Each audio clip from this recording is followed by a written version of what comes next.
अखंड ज्योति सितंबर 2021। युग गीता 256। समस्त सृष्टि को अपना शत्रु मानते हैं आसुरी वृत्ति वाले मनुष्य। विगत किस्त में श्रीमद् भागवत गीता के 16वें अध्याय के 13वें श्लोक की व्याख्या प्रस्तुत की गई थी।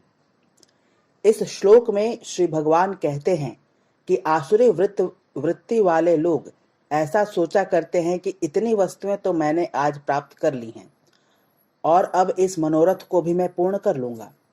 वे सोचते हैं कि इतना धन तो अभी मेरे पास है ही, अब उतना धन भी हो ही जाएगा।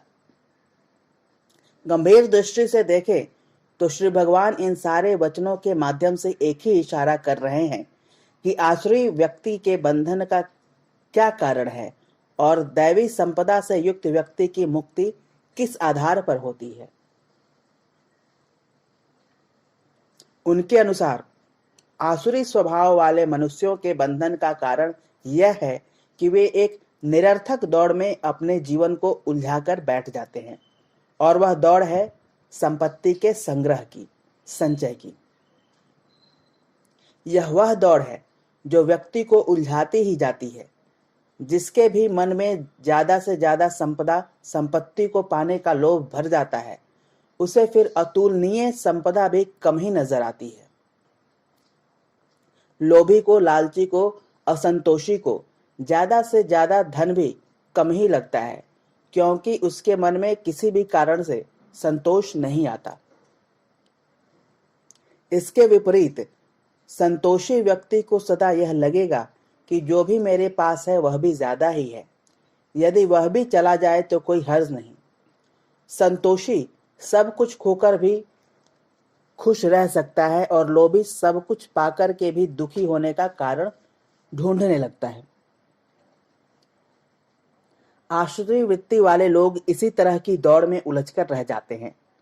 श्री भगवान कहते हैं कि वे सोचते हैं कि आज इतनी वस्तुएं प्राप्त कर ली हैं, जो बचा हुआ मनोरथ है, जो शेष वस्तुओं को पाने की कामना है, वो भी शीघ्र पूरी हो ही जाएगी।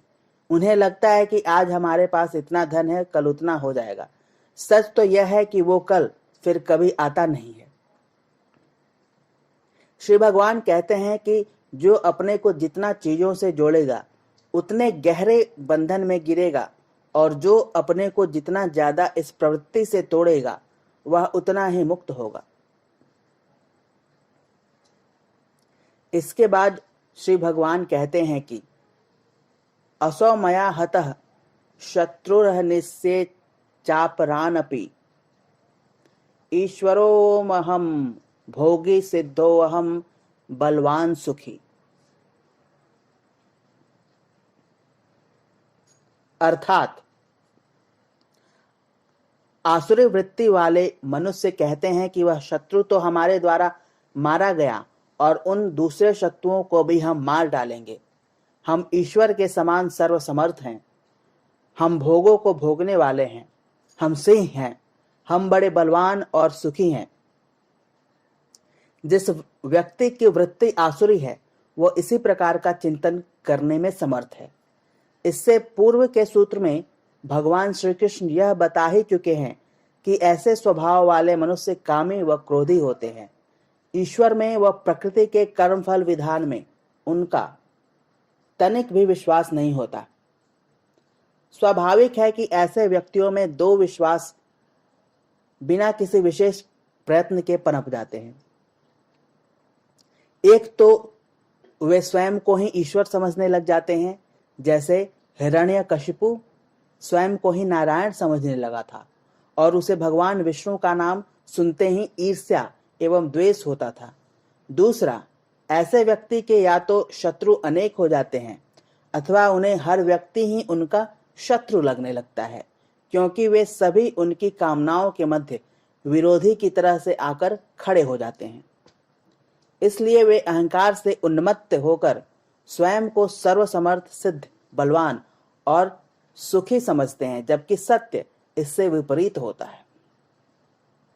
सच पूछा जाए तो आसुरी वृत्ति के व्यक्ति की दो बातों में प्रमुख रूप से रस होता है। एक तो उनको तुलना करने में आनंद आता है जैसे हम दूसरों की तुलना में कितने पैसे वाले हैं, हमारा घर कितना बड़ा है, हमारी हमारी गाड़ी कितनी बड़ी है। इसीलिए उनको इस दौड़ में बड़ा रस मिलता है कि यदि आज उनके पास 10,000 हैं तो कल 1,00,000 हो जाएंगे, लाख करोड़ में, करोड़ अरब में बदल जाएं।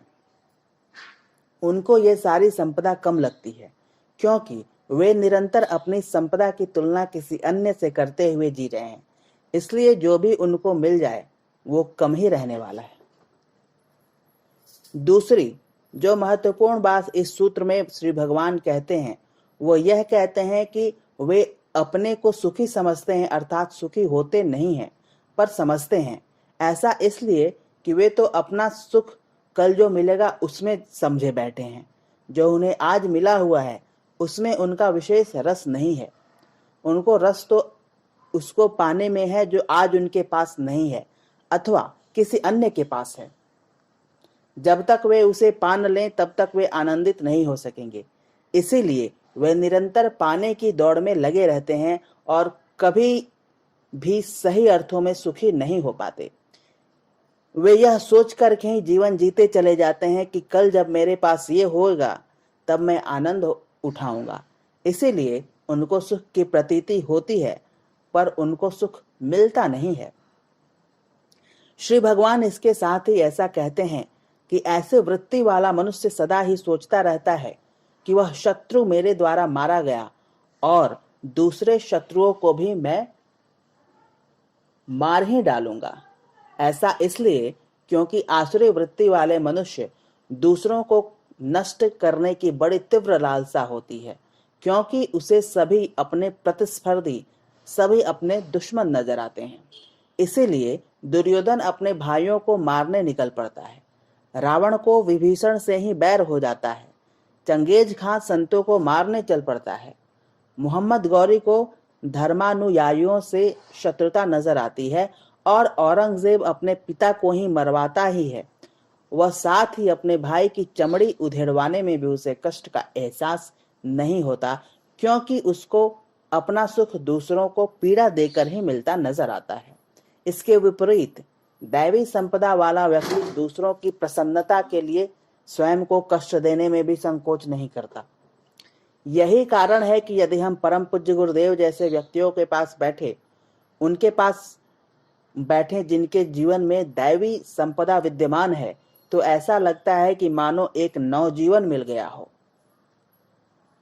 मन का विषाद उनके पास पहुंचकर समाप्त हो जाया करता था और हर व्यक्ति के मन में अंदर से उत्साह, विचारों में पवित्रता का संचार हुआ करता था। छोटे से छोटा व्यक्ति भी उनके पास पहुंचकर स्वयं को गौरवान्वित अनुभव करता था, क्योंकि महामानव दूसरों को मिटाने में नहीं, उनको ऊपर उठाने में विश्वास रखते हैं। इसके विपरीत आसुरी प्रवृत्ति के लोग दूसरों को शत्रु समान समझकर उनको मारने में, मिटाने में विश्वास रखते हैं। श्री भगवान कहते हैं कि इसी कारण वे कहते हैं कि वह शत्रु मेरे द्वारा मारा गया और अब दूसरे शत्रुओं को भी मैं मार डालूंगा। ऐसा व्यक्ति फिर स्वयं को ऐश्वर्यवान, ऐश्वर्यों को, भोगों को भोगने वाला तथा सब सिद्धियों से युक्त बलवान तथा सुखी मानता है। इन सब वचनों में सार यही है कि ऐसा वह मानता है, होता नहीं है। दैवी संपदा वाला व्यक्ति होता है पर मानता नहीं है। जिसमें अहंकार मुख्य तत्व हो, उसका सारा जोर स्वयं को मानने पर लगता है, और जिसने निरहंकारिता को अपना मूल मंत्र बना लिया हो, वो बनने पर शक्ति लगाता है। मानने वाला आसुरी वृत्ति का व्यक्ति है और बनने वाला दैवी संपदा से युक्त। क्रमशः समाप्त।